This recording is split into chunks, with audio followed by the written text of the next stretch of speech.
Não tenho dúvida da minha força erótica, que tem a ver com a criação. E os meus encontros sexuais e amorosos, eles têm a ver com criação. Todos, eles são travessias criativas. Então eu penso no erotismo com essa espécie de véu e o pornográfico como esse lugar do explícito. Mas eu não sei, no campo imaginário, pessoal, se isso faz uma diferença. Eu acho que o que constitui o campo pornográfico e erótico é a mesma coisa. São esses fios aí do seu imaginário, né?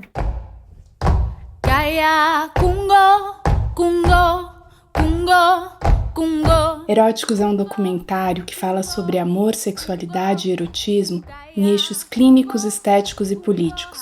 Vem com a gente nessa série de conversas com artistas e pesquisadores que ampliam os mitos de Eros para que possamos descolonizar imaginários e reflorestar nossos desejos.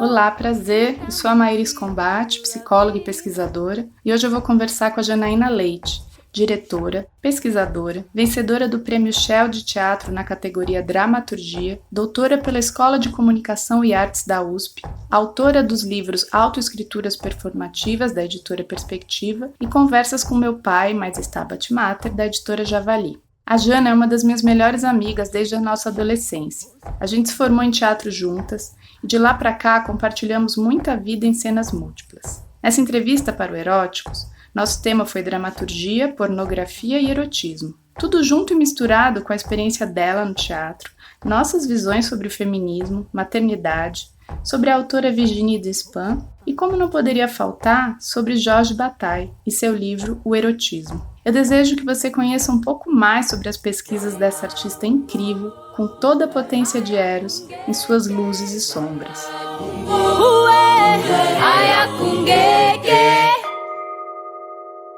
Como você se chama? Meu nome é Janaína. E o que te chama? O que me chama é a criação, não tenho dúvida disso, na verdade. E como você gosta de ser apresentada? Tenho cada vez mais me apresentado como pesquisadora, artista, pesquisadora e mãe. E aí, acrescentando. Na sua última peça, Jana, você começa com uma pergunta. Os atores e não atores começam respondendo, né? Uma pergunta, que é: qual a sua relação com a pornografia? E qual é a sua relação com a pornografia? Essa pergunta, ela nasceu como um dispositivo de processo, né? A gente criou um falso casting. Na verdade, um pouco era um casting, né? Para encontrar a galera que ia trabalhar com a gente num projeto artístico. Mas a gente já intuía que isso ia ser um elemento de dramaturgia do espetáculo, né? Então, qual a sua relação com a pornografia? Seria o conteúdo biográfico, o testemunho dos performers, que a gente iria atritar com a fábula do Bataille. Mas essa pergunta, já lançada ao outro, era muito por conta das minhas dúvidas sobre a minha relação com a pornografia, né? Porque em 2019 eu criei um espetáculo que é o Stabat Mater, né? Estreou em 2019, 2020 e tinha esse pressuposto de trazer a pornografia para o teatro, pensar a pornografia como linguagem, pensar os impasses, as questões que a pornografia gera, provoca. E tinha, particularmente no Stabat, essa aproximação entre maternidade e sexualidade, que era para mim uma questão enorme nesse momento. Era realmente eu me havendo ali com as minhas questões, né? A minha sexualidade pós-gestação, puerpério, a relação de casal reconfigurada por conta de tudo isso. Eu realmente, com muitas questões sobre que mulher, que sexualidade era essa que nascia nesse contexto, ou que não nascia nesse contexto, porque tinha muito a ver era muito árido, né? A minha sensação era de um estagnamento, assim, total em relação à minha própria sexualidade. Então, o Stabat Mater já era uma vontade de trabalhar isso, de procurar isso, e eu trouxe a pornografia. Hoje em dia eu penso de uma forma até bastante ingênua, por um lado, por não considerar as consequências tão profundas que ela teria, que ela poderia ter, o quão ela é complexa, um vasto, enorme mundo. E ali eu trouxe como um dispositivo teatral. Já pesquisava os teatros do Real, e ali falei, nossa, como é que eu trago uma linguagem que ela atrita feminino, erotismo, sexualidade de uma forma complexa, contraditória, porque o material ele era muito contraditório. Então, falei, bom, a pornografia ela pode servir aqui como uma linguagem. E foi isso, isso aconteceu, teve infinitos desdobramentos, que é como isso está no espetáculo, com desfechos ali muito, muito diversos do que eu tinha talvez idealizado, por isso que eu falei do ingênua, talvez eu tivesse idealizado esse encontro com a pornografia, essa ida de uma mulher feminista, artista para a pornografia. O que te chamou ali? Por que você foi essa mulher artista feminista? Eu acho que a pornografia, ela concentrava muitas coisas que para mim são interessantes, problemáticas, né? Eu venho trabalhando com essa história dos teatros do real, né? Essa tensão entre performance e representação, que as pessoas vão chapar no verdade e ficção, mas que sim, é um dado dessa pesquisa. E nesse momento, porque eu queria trabalhar a maternidade, a sexualidade, o tabu desse encontro, bom, acho que uma linguagem que trabalha no tabu, onde as mulheres ainda estão em posições muito complexas, ambíguas, de poder e assujeitamento, né? Eu achava que a pornografia ela plasmava mesmo assim questões de linguagem que para mim eram muito importantes e questões conceituais, temáticas, sobre gênero, sobre corpo, sobre violência, sobre papéis, jogos de cena, imaginário. E ali eu achava que quando eu quis colocar um dispositivo de acontecimento na cena, eu falava o que é que transgride, o que é que provoca a mulher, mãe, artista que eu sou. A cena é um desejo de performance, encontrar mesmo um espaço. Eu quis encontrar um espaço erótico entre eu e o ator pornô. Acho que foi uma supressão do limite, né? Que é como o Bataille define o erótico, né? Completamente. Também. Acho que essa escolha pela pornografia tinha a ver com alguma questão de limite mesmo, né? Limite de linguagem, limite de o que é ser uma atriz, limite o que é o meu feminino e a minha sexualidade dentro de um set pornográfico, onde eu vou fazer uma cena de sexo explícito com um cara que o Lupin, ele é primeiro no ranking do Brasil de ator pornô, né? E foi bom pra você? A transa?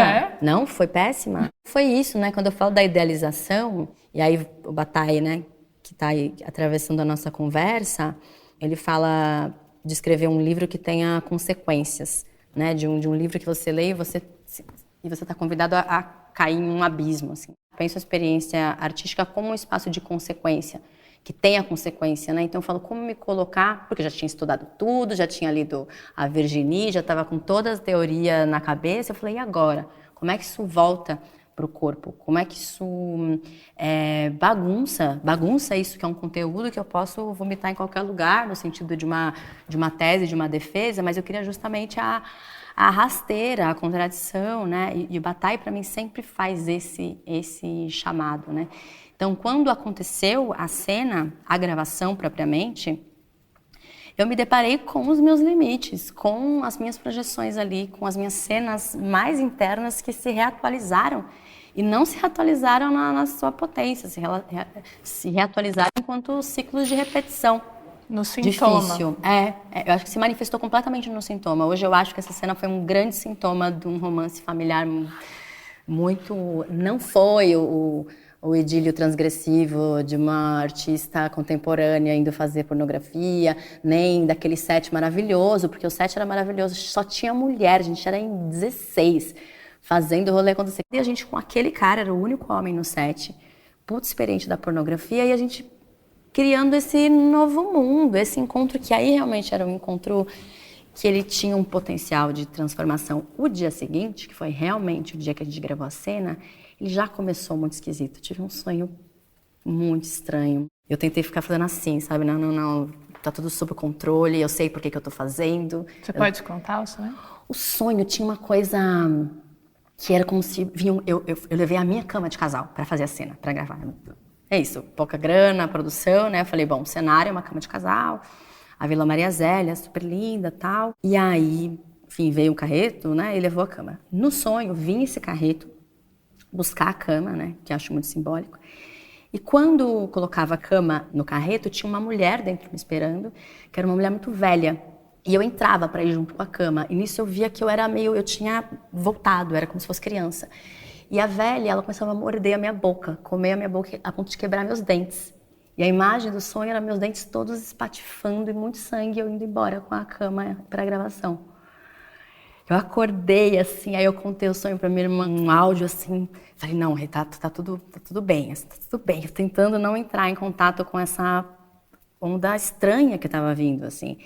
E aí foi muito estranho. O ator, que sempre foi muito importante, ele é a epígrafe do meu doutorado junto com a Júlia Kristeva. A frase dele, a primeira vez que eu sentei com ele num café, que para contar dessa ideia de fazer isso, ele falou, você está preparada para ser outra pessoa depois disso? Assim. Eu fiz assim. Você percebe que dá umas arrepiadas quando a gente chega nesses lugares de conversa? Acho que você sente que alguma coisa vira. Vai mexendo na conversa também. Agora você sente também? Sim. Acho que esquenta, né? E ele foi definidor, e ele foi muito importante, assim. Nesse dia, estava tudo estranho. Ele estava num outro lugar, foi muito estranho. Na peça eu não conto o que aconteceu, porque depois disso a gente grava a cena e ele sai do processo. E a peça tem uma virada estranha. A cena na peça, ela é super explícita. É uma escolha consciente, mas muito não sexy. É uma cena estranha, uma cena fantasmagórica. E eu não conto o que acontece, porque eu não quero vilanizar nem ele, nem, enfim, não quero resolver ali. Isso daria um final para mim muito fechado para o espetáculo. Mas ali eu me dei conta que eu fiz por tudo que eu não queria fazer, que era na força, para provar alguma coisa para um homem. Eu falei, puta que pariu, tô aqui de novo provando alguma coisa para um homem. Sendo que era por mim, para mim, não foi nada. Né? Era um corpo, nunca fui tão atriz, assim, representando. Não tinha físico, Eros ali. Não tinha. Eu tava cumprindo alguma coisa, tinha alguma coisa muito mais bélica, muito mais da hora da prova. Não tinha. E aí foi isso. Depois disso eu precisei fazer mais 2 espetáculos, que tem a ver com essa pergunta, com a sua relação com a pornografia, porque eu descobri que eu não sabia. E eu falei, eu preciso encontrar outras maneiras de perguntar de novo isso para mim, para outras pessoas e continuar. Eu falei, só comecei. Nesse campo agora que você trouxe da mulher provando para o homem e também o que foi te motivando no Stabat da mãe, da sexualidade, eu vejo um tanto da Virginie, né? Quem é a Virginie? Você pode explicar aí para quem não conhece? A Virginie, o pessoal fala as Despentes, Despontes, até hoje eu não descobri que ela é francesa, né? Ela teve um boom, né? Quando foi isso? Acho que meio 2016, talvez, 2017. Teve onde começou a rolar essa primavera feminista, muito forte, né? E ela é uma que caiu, assim, nas graças, todo mundo estava lendo, todo mundo estava conversando, né? Ela é uma escritora que se colocou como trabalhadora sexual durante um período, depois voltou a escrever, foi diretora de cinema, fez um filme, e pode ser um filme pornô também, mas é o Baiser et Moi. E alguém escreveu Teoria King Kong, que é um livro que foi ali super...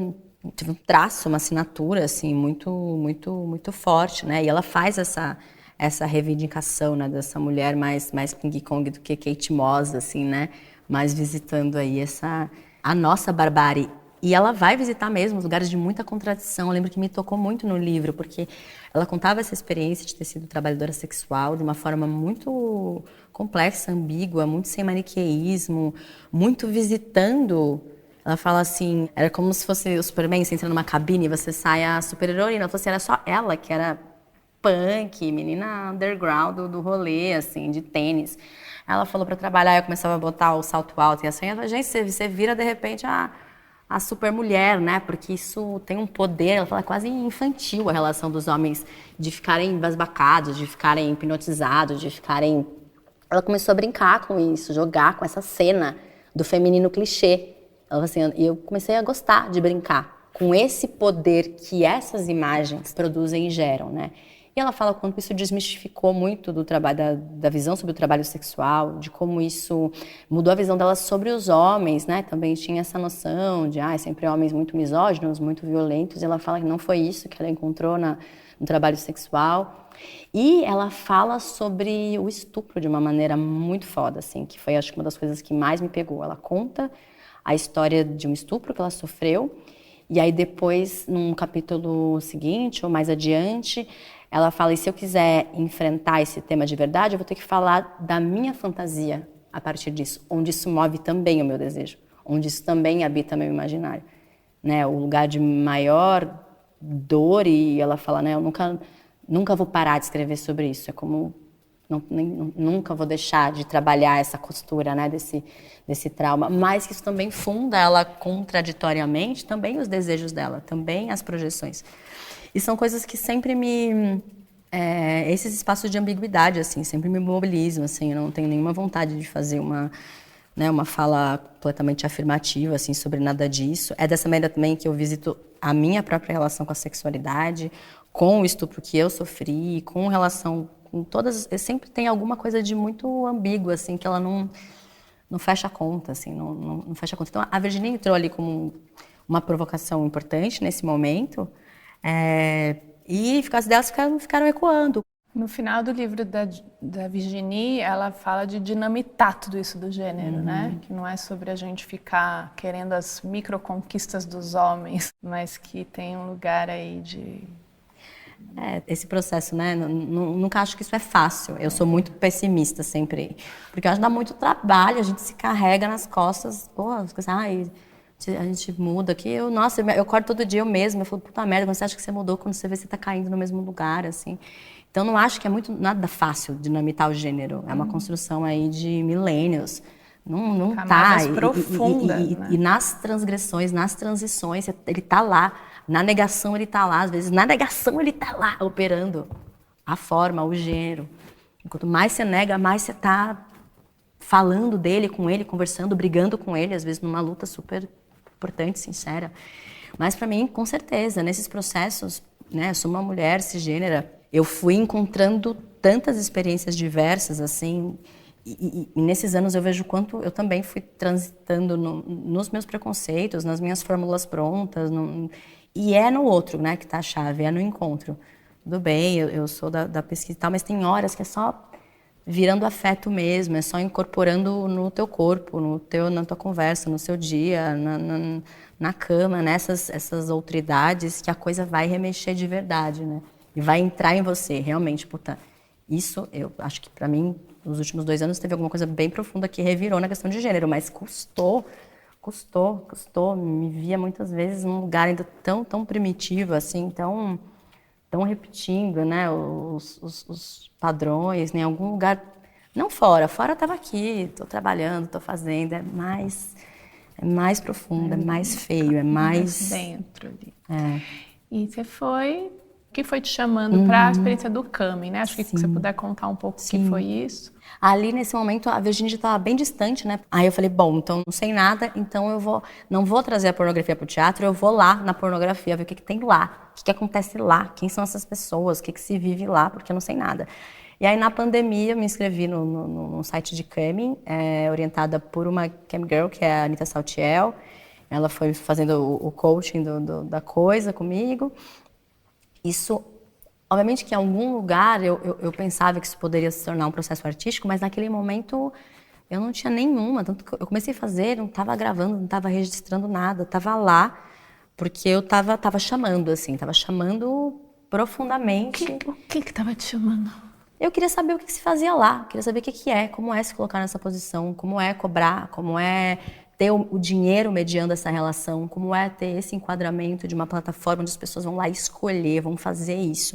E a real é que eu não sabia nada mesmo. Eu falei, o que vai acontecer aqui? Eu achava que ia durar uma semana, porque ia chegar numa coisa super... os caras punheteiros lá me mandando fazer coisa. Eu falei, eu não vou aguentar.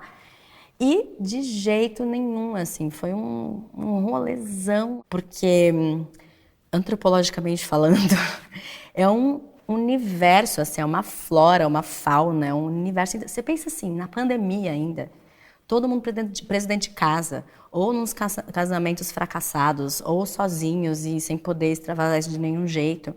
Essas janelas virtuais, que já são muito vívidas e já tem muita coisa acontecendo, viraram um grande escape, um grande portal de encontro e de erotismo. E o que foi o Camin? Conta para quem não...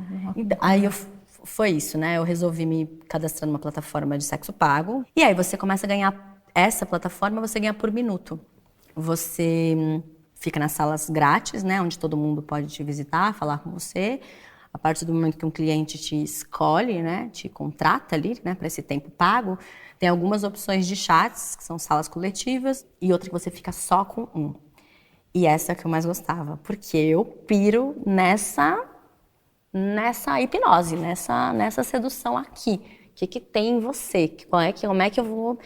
Depois eu fui chegando nessa ideia de uma pescaria, né? Porque lá, se o negócio não tá interessante, o cara simplesmente tomba da sala e sai embora.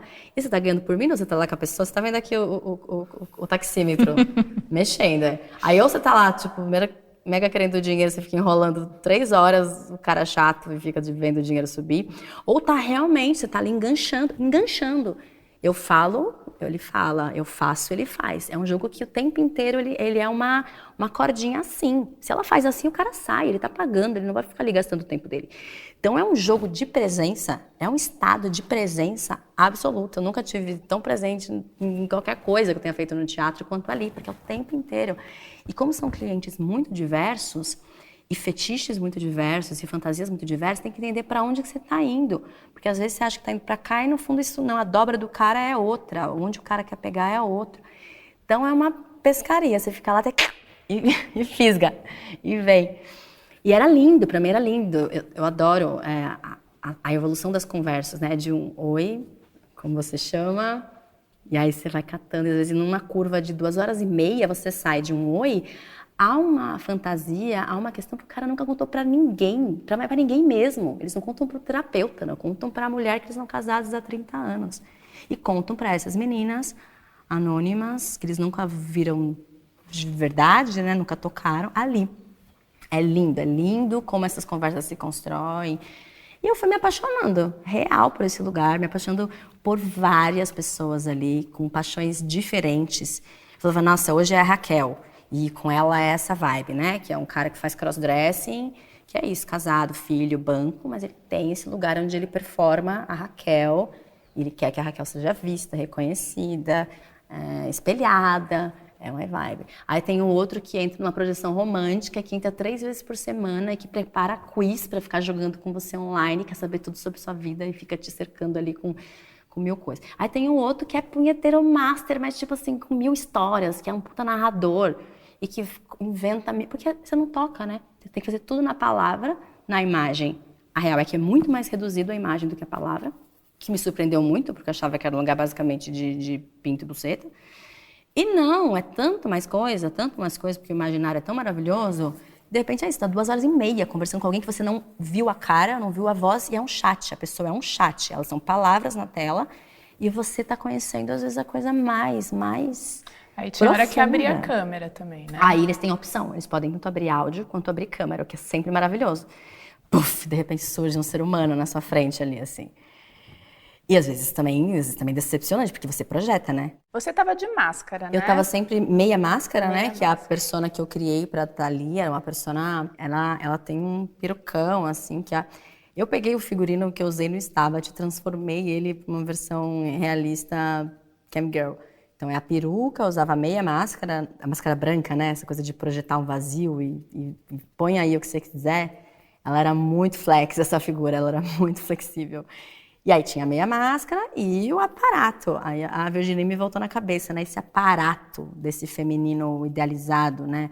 Muito sensual, muito montado. Ela era... Gastei ali toda a minha vontade de ser biscate. Toda.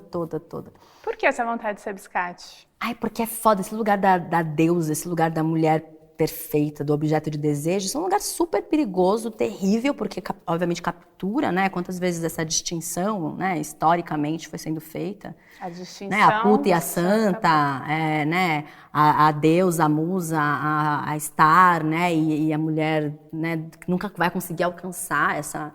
Então, esses ideais, né, em torno da mulher, que você nunca dá conta, você está sempre numa frustração imensa, porque é tanta coisa que se espera para esse feminino, né, são tantas máscaras. Ele é pesado, mas tem alguma coisa. Tem um capítulo no meu doutorado que eu falo a verdade sintomática do clichê, né? Ele não existe à toa. O clichê não existe à toa. Alguma coisa ele tá dizendo, e não somente bom, não está dizendo coisas boas, mas está dizendo, então deixa de falar Porque às vezes só deixando ele falar que você sai da neurose. Aí, nossa, gastei um tanto de coisa que eu, hoje em dia, assim, impressionante como nada disso me fala mais, não chama mais de jeito nenhum, assim. Mas tinha algo meu que precisava. Depois eu falei, nossa, será que é muito específico o que eu estou vivendo aqui? Será que, porque eu sou artista, né? Até eu estou imprimindo aqui, porque de fato era muito bom, era muito legal, era muito rico. Eu aprendi muito com esses caras, eu encontrei vários muito legais. A porcentagem de cara escroto comparado aos que estavam ali para jogo também era incomparável. Eu falei, não é possível, gente, não é possível. E aí depois que terminou o ciclo, eu fui entrevistar várias meninas que são trabalhadoras e são muito parecidos os relatos. A gente coloca a pornografia e o trabalho sexual num lugar muito inferiorizado por conta do que a Virginie fala, porque é muito confortável para a sociedade distinguir a esposa e a puta. Porque isso preserva todo mundo no seu lugar. Preserva a esposa onde ela tem que ficar e preserva os homens na posição de culpa, porque eles têm uma relação de culpa com esse consumo da pornografia. E ninguém está se revoltando com a mulher que acorda às 6 da manhã e tem jornada tripla e é explorada sexualmente também. E exploração, né, está na barbárie do capitalismo, você tem todas as profissões. E ali, só que acontece isso, um trabalho não regulamentado, então elas ficam muito mais sujeitas a violências, a coisas, porque você não tem onde se amparar. E, obviamente, que tem muita exploração, e tem muita violência, e tem muita misoginia. Com certeza, é um espaço muito nevrálgico. Mas a gente não fala das outras coisas. Nenhum trabalho necessariamente é emancipador e não necessariamente não é.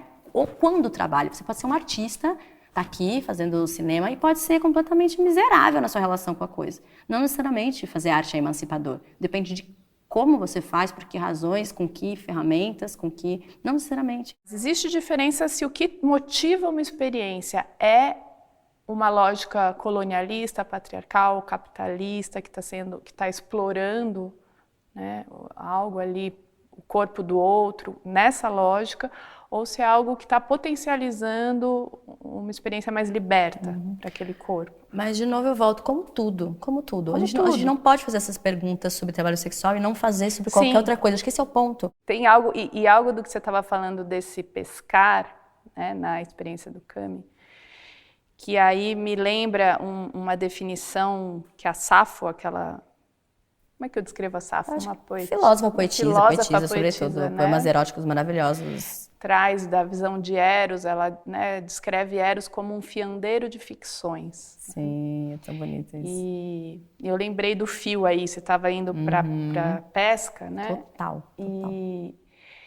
E bom, eu sinto que a conversa, quando se conecta, quando vai surgindo esse fio, tá com Eros envolvido. Não sei de quem é essa frase, né? Que a pornografia é o erotismo dos pobres, que é basicamente assim, você bota um véuzinho na frente e ficou erotismo. Você manda pro preto e branco, a mesma foto, virou erotismo. Mas enfim, eu não acabei fugindo dessa discussão, mas ela é feita em alguma instância. Tem um limiar que pode variar, né? O que será isso? Você acha que não tem? Sei, eu realmente não fui atrás de pegar os autores que falaram sobre isso. Para mim, então, vai no meu senso comum. Então, eu penso no erotismo com essa espécie de véu e o pornográfico como esse lugar do explícito. Mas eu não sei, no campo imaginário, pessoal, se isso faz uma diferença. Eu acho que o que constitui teu campo pornográfico e erótico é a mesma coisa. São esses fios aí do seu imaginário, né? Se a gente for considerar que o que te excita, né? Porque a pornografia, bom, tem várias definições, mas enquanto uma grafia do pornô, e o erotismo, bom, aí a gente pode falar do Eros, dos mitos. Mas é interessante quando você falou agora, para mim me vem isso, né? Então a pornografia é uma grafia, ela é uma forma, né? É uma linguagem, inclusive, com vários códigos, com vários contratos, com várias plataformas. O erotismo, acho que ele tá para além dessa grafia, ele quase como você fala da chama, né? É quase como isso que move. Me parece que o erotismo ele é mais amplo. A pornografia é uma grafia, ela é uma forma, uma linguagem.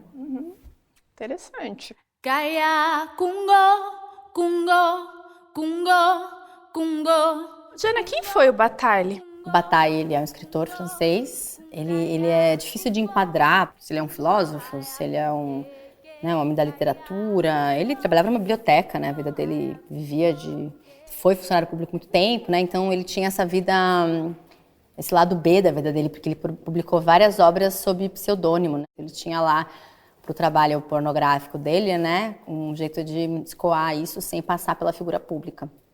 E estava ali muito colado, paralelamente aos surrealistas, mas deu uma rachada lá com o Breton, ele tinha uma coisa muito apegada dele, assim, muito... Mas para mim ele entrou num lugar muito sensível. Ele era um experimentador das coisas, ele não tinha uma relação, apesar de ser muito conceitual e muito cabeção, ele queria trazer as coisas pro corpo, para a vida, né? Ele tinha um interesse sobre como essas coisas tinham consequências. A ideia da consequência eu tomei dele, né? Ele fala, tem esse livro chamado A Experiência Interior, né? Onde esse interior não é um interior psicológico, egóico, é um interior que tem a ver justamente com uma dissolução, um princípio de dissolução do ego. Ele fala muito essa ideia, né? Nós somos seres descontínuos e a gente procura continuidade via erotismo, que pode ser o erotismo do sexo, da arte e da morte. Ele foi muito... Ele está sendo, né? Acho que a principal figura de interlocução nesse momento. Estou começando um projeto novo, assim, que tem muito a ver também com as provocações dele, mas eu fiz o História do Olho, que é um clássico do Bataille. É um livro super obsceno, super escatológico, uma fábula bárbara, assim. Ele escreveu a História do Olho provocado ali pelo analista dele, né? Porque ele falava, a escrita, a criação me tornou do ser doentio que eu era em alguém relativamente viável. E ele fala que isso é graças à criação, graças a essa provocação do analista dele que falou, escreve, esses demônios aí, escreve. Ele escreveu e depois ele passou a todas as obras inéditas dele, o primeiro exemplar ele mandava para esse analista, porque ele parou de se consultar em algum momento, mas ele sempre mandava para ele o primeiro como, acho que esse pacto, né? Esse convite à escrita que o outro fez, que foi... né, salvadora ali em algum momento. E que pode conversar aí com o Eros Fiandeiro de ficções também, né? Super, completamente. E o quanto... E o Bataille traz uma definição de erotismo nessa supressão do limite também. Então tem algo da fusão, mas tem algo dessa supressão do limite que às vezes é pela pulsão de vida e às vezes é pela pulsão de morte, muito, né? Acho que é o lugar onde mais me assombra nele. Tem a ver com essa conexão com a morte que o Bataille tem de uma forma muito profundo, assim, tem um chamado ali na morte que ele tá sempre... Que às vezes é até perigoso, né? Muito, na angústia, eu acho que ele fica o tempo inteiro flertando com esse perigo do desfazimento psíquico, da morte, da angústia, num lugar nada teórico, assim, acho que ele flertou o tempo inteiro com essa dissolução, ele não tinha um contorno, é um cara muito sem contorno, assim, e vivia essa tormenta, né? De se desfazer no outro, se juntar de novo. Tem um babado, né? Bataille e Lacan. Ah, tem fofocas de Talvez bastidores. Um triângulo ali diz com a... Eu acho que foi o Lacan que ficou com a mulher do Bataille, o Bataille... Acho que é. E é muito doido isso, porque o Lacan tem esse conceito do real dele, né? Super forte. E tem tudo a ver com a ideia do informe do Bataille, mas o Lacan não dá muito crédito, não. Fica bem pequeno, porque acho que era, né? Briga de boys ali. Mas tem uma conexão. Uhum. Acho que os dois estão falando de alguma coisa o Bataille fala muito do não saber, né? Da experiência do não saber. Que é só a potência do não saber que pode criar um saber que seja realmente potente, perigoso, provocativo. Quando você estava falando do coming, você foi mostrando um lado muito empolgante ali da experiência, né? Uhum. Que era incrível e gostoso e tal. E aí, por que você parou? Porque era muito incrível. Não tô brincando. E também isso, talvez também seja algo da fantasia, como eu construí esse mundo para mim. Até para manter ele foi muito excepcional. Ele não era meu trabalho de sobrevivência. E todo trabalho ele tem uma demanda outra, né? Tem um desgaste. As meninas que trampam com isso, é uma manutenção... Nossa, do cotidiano, para você gerar conteúdo, para você sustentar, né, para você fazer a grana que te pague o mês, assim. E ali eu realmente criei aquilo como uma experiência excepcional, assim. Então, quando você começa a entrar num lugar que vai entrar de repetição, não era mais uma experimentação. Quando começou a deixar de ser uma experimentação e eu comecei a repetir muito as dinâmicas ali, eu comecei a perceber que tinha alguma coisa esgotando. E não só, eu precisei realmente recuar para entender o que estava acontecendo, né? Eu tive quase ali, eu lembro que era julho, né? Eu fui com a experiência até 31 de agosto, eu faço aniversário 27 de julho. Teve algum momento, assim, vésperas do aniversário, eu estava muito, quando você está num estado de regressão, assim, muito numa bolha, estava muito quieta, muito... alguma coisa estava mexendo muito profundamente, assim. Eu falei, nossa, eu vou precisar colocar um prazo para parar, porque isso mexeu muita coisa que eu não estou conseguindo nem processar ainda, assim, né? E aí foi importante, eu tinha que terminar o doutorado, era uma demanda, e a maneira como eu me coloquei lá, acho que exigia, porque não todas fazem isso, muitas fazem, se colocarem como uma interlocução quase terapêutica dessas pessoas. Muitas rejeitam isso, não. Ele quer que eu explore, inclusive, essa condição, que eu seja cruel, que eu seja o quê? Eu tô aqui para jogo, tô aqui para ganhar dinheiro, mas eu dava muito, eu tinha uma posição de escuta muito intensa, né? E eu fui muito, falava do jogo jogo sim, sim, sim, sim, que foi tendo consequências. Então tudo foi virando aquele lugar, e uma hora eu falei, nossa, eu preciso voltar e ver voltar, o retorno, né? Você vai lá pro ventre da baleia, mas precisa voltar, e é difícil voltar, porque é tão excepcional, é tão, né, o que está acontecendo ali. Peraí, você vai o quê da baleia? O ventre da baleia, na jornada, né, na jornada mítica, você vai lá pro ventre da baleia, acontece um monte de transformação, e aí você precisa voltar em algum momento e contar, né, voltar e contar, porque eu estava ali como uma artista, nunca deixou de ser isso. Ainda que eu quisesse, sim, esse dinheiro, tanto que eu nunca mexi nesse dinheiro, ele ficou ali, até completar 20 mil reais, porque eu queria investir isso no filme, né? Um trabalho artístico que envolvesse pornografia, porque o Stabat foi muito censurado. Então eu falava, é importante que esse dinheiro volte para alguma coisa artística que eu vou pagar justamente pelos mecanismos de financiamento que não me pagam. Primeiro, é muito importante que esse dinheiro viesse para um filme, para um livro, coisas que estão aí em processo, em aberto, mas eu estava ali numa condição de artista, né? Então, é isso. Era o tempo de selar esse ciclo e voltar para a vida ali cotidiana e colher, né? E ver qual é a reverberação, qual a consequência de tudo. Para mim, o coming tem um sentido muito profundo de reparação do meu próprio romance familiar. Essa dança pornográfica para o masculino. E aí, sei lá, se é sobre aceitação, se é sobre crítica, se é sobre querer, se é sobre não querer, se é sobre ser objeto, se é sobre ser detentora do poder de sedução. Não sei que porra de posição é essa, mas tinha um jogo muito complexo, importante para mim na relação com o masculino. Que para mim ele operava em todas as relações que eu tive com homens, né? Nos meus casamentos, nas minhas relações, esse jogo estava operando de alguma maneira. E o coming é como para mim se eu tivesse experimentado de mil maneiras possíveis esse vínculo, esse olhar. Teve uma operação muito, muito profunda na reconciliação com o masculino. Tem alguma coisa que simplesmente esse masculino ele desceu para a altura do meu olho, onde ele não estava.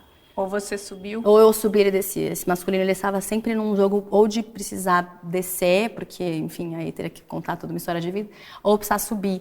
Mas ele nunca estava aqui, me olhando como igual. Isso se manifestava na minha autoestima diante do meu ex-marido dramaturgo, com quem ele... Não, ele é fodão, ele é dramaturgo, eu não sei fazer. Então, ou sexualmente, mil manifestações de uma relação com o masculino que para mim não acontecia aqui. Para mim, o coming me colocou, eu desmantelei um certo masculino todo-poderoso, porque eu vi homens frágeis, muito à procura também, com muitas questões. Acho que o coming ele desmanchou e isso abriu o meu campo de admiração emocional, psicológica, afetiva para o feminino, também na ordem do sexual, também na ordem da prosa. Isso foi muito forte, né? De repente você vê todo um mapa desprogramado do afeto, do amor, né? É como se no caminho eu tivesse quebrado tudo e agora eu não sei. Pode ser que eu repita tudo, que seja a mesma merda que foi antes, pode ser que seja uma outra... Não sei o que é. Abriu para um novo, né? Abriu, quebrou, passou um ventaço, assim. E eu achei ótimo, achei incrível. E aí mudou a minha maneira de falar sobre tudo isso, porque eu estou muito enquadrada nos debates feministas por conta da minha produção artística, então qualquer mesa de gênero, de artes, eu vou estar de algum jeito falando sobre isso, né? E eu faço muito esse exercício de andar pela sombra, no sentido de ir pelas contradições, pelas ambiguidades, por esses lugares mais estranhos, né? E eu não tenho nenhuma identificação com qualquer discurso muito empoderado, muito resolvido, muito eu sei tudo, você não sabe nada, muito as mulheres contra os homens. Tudo isso eu acho não faz nenhum sentido para mim, nenhum sentido mesmo. Então, ou eu me coloco no centro da crise, no centro do problema, e é daí que emerge um pensamento feminista, e sim, me considero completamente feminista, ou para ficar fazendo textão no Facebook e coisas que eu nem toco, nem tenho, né, essa contradição enorme entre o discurso maravilhoso que a gente produz e as contradições imensas que a gente enfrenta, né? Não aguento, assim. Não quero, não me identifico, acho... Você não se identifica nessa figura contra os homens? Não, de jeito nenhum. Não. Eu tenho 2 filhos meninos, né? Não consigo nem começar daí. Tenho um pai terrível e adorado, que é muito importante para mim, sendo uma pessoa escrota do ponto de vista de um feminista, e não tem como, né? O lugar que ele ocupa é imenso.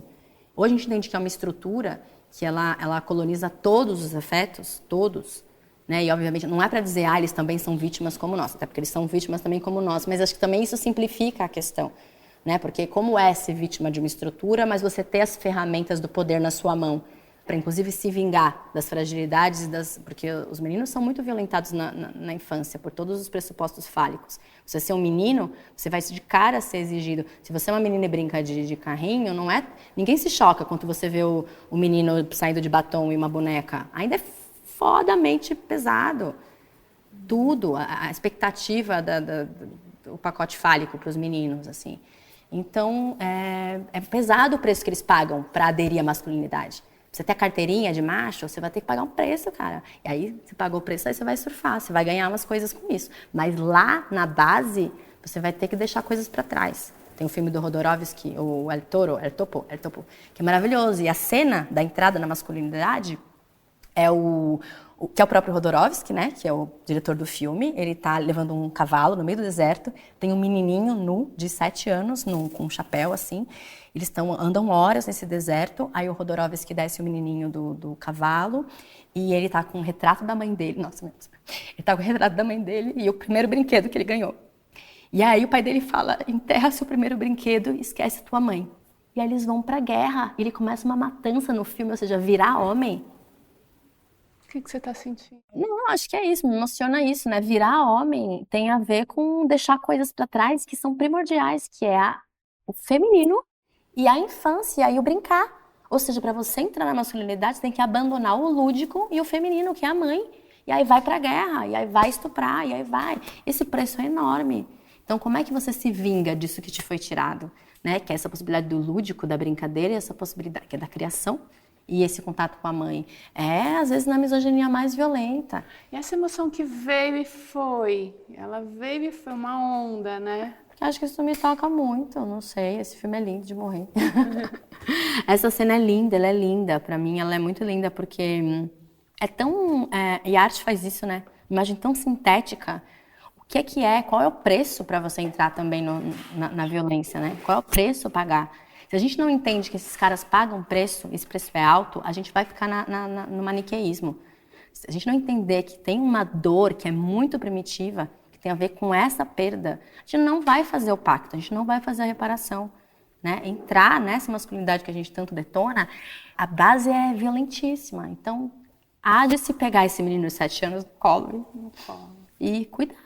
Os meus filhos, assim, se você não pegar e falar onde é que estão te tirando, onde é que estão te tirando a brincadeira, onde é que estão te tirando a criação, quem está exigindo, como é que estão exigindo essa postura fálica no mundo de destruição, de fazer, de não sofrer, de ter medo do próprio corpo, dos próprios desejos, onde é que estão te tirando isso? Tipo, vem cá. A mãe é sua, o brinquedo é seu, ninguém tem que tirar isso de você.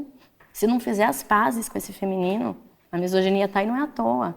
Nem a gente, nem as mulheres, nem os homens puderam fazer as pazes com esse feminino. E tem algo que tá com a experiência materna aí forte, né? Não é à toa, né? O Stabat abre essa porta. Foi quando eu virei mãe que tudo isso começou, né? Foi virar mãe que começou os processos todos com a pornografia. Então, assim, que louco, né? É a maternidade que me jogou nos lugares mais abjetos, mais perigosos, mais confusos da minha própria sexualidade, né? Então, eu acho que é um lugar ainda que a gente entende pouco o arquétipo materno. A gente entende pouco para as mulheres hoje entrar nessa posição materna, entrar ou não entrar, negar a maternidade ou afirmar, acho que ainda é um lugar de muita neurose em todas as posições, porque é difícil conciliar com esse materno, porque esse materno exigiu demais da gente historicamente, tirou demais da gente historicamente. Tem um preço muito alto para entrar na maternidade, e aí a gente fica numa guerra, né, com esse anjo do lar aí. A frase da Virginia Woolf: o primeiro dever de uma mulher escritora é matar o anjo do lar.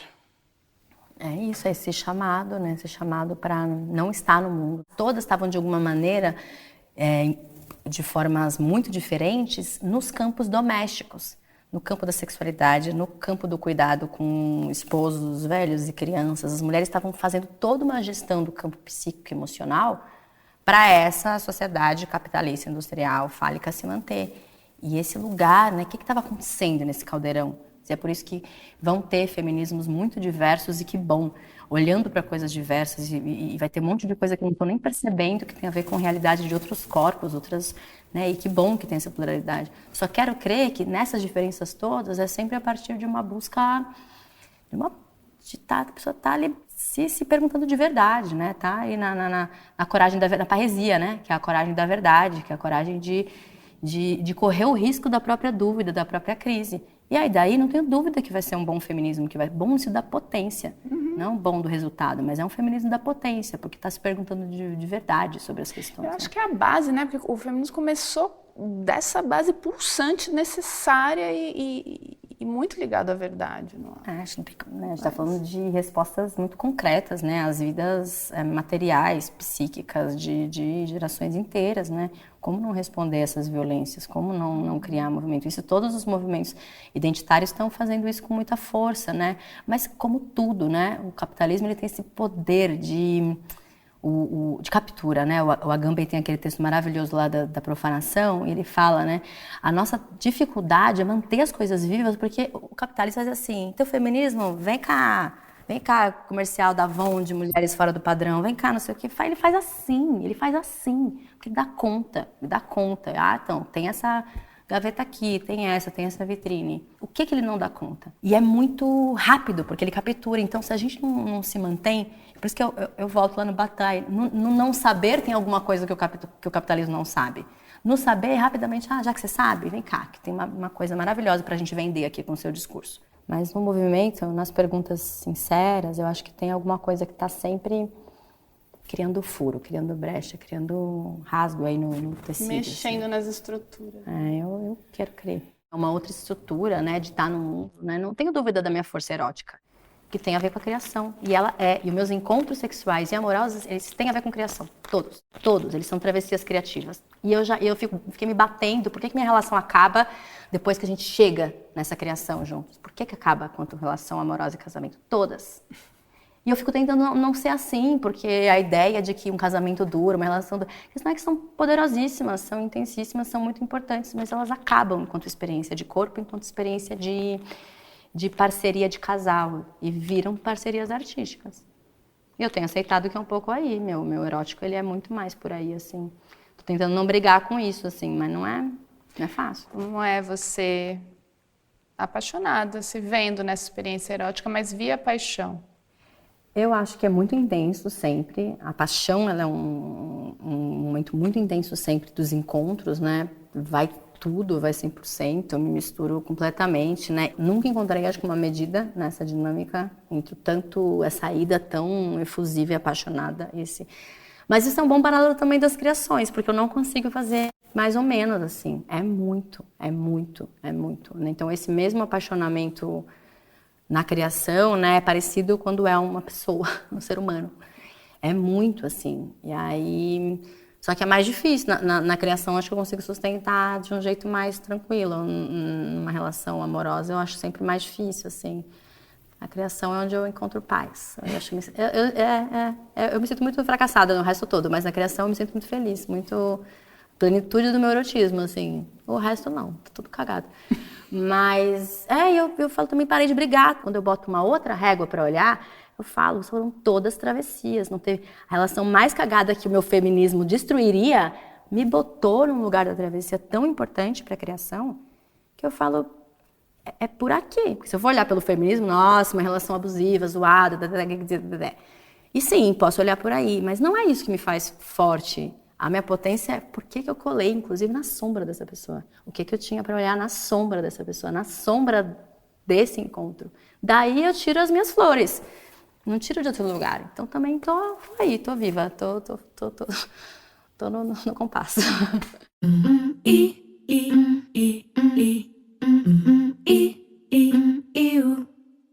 Ai, amiga!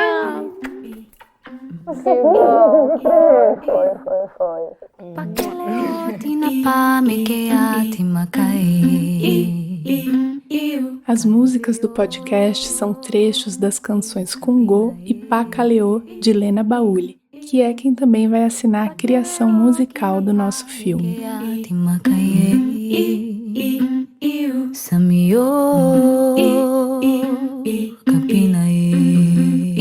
O documentário Eróticos conta com pesquisa e direção de Maíris Combate, direção de fotografia de Guta Galli, produção de Daiane Calisto, coprodução da Espelho Filmes e apoio do Canteiro, campo de produção em arte contemporânea.